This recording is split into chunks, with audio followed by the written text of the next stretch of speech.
যদি এর ভেতরে কোনো অয়েল থাকে বা ময়েশ্চার থাকে তো ওটা রিটার্ন ব্যাক করবে, হিট মারলে প্রেসার বাড়ে, সেই কারণে ওটা ব্যাক করবে সঙ্গে সঙ্গে। হিট এক জায়গা থেকে শুরু করছি, একভাবে ধরা যাবে না, কনস্ট্যান্ট না উঠা নামা করতে হবে, ঠিক আছে? তা নাহলে পুড়ে যাবে, ঠিক আছে? সেইভাবে হিট মারতে হবে।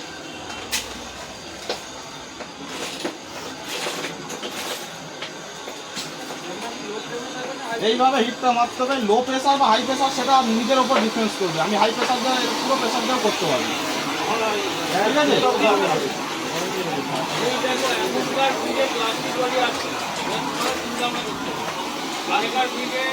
হাত দিয়ে দেখতে হবে এটা গরম হয়েছে কিনা, ঠিক আছে? প্লাস্টিক বডি থাকলে, প্লাস্টিক বডি হয় না কখনো, মেটাল বডি হয় আর অ্যালুমিনিয়াম বডি হয়।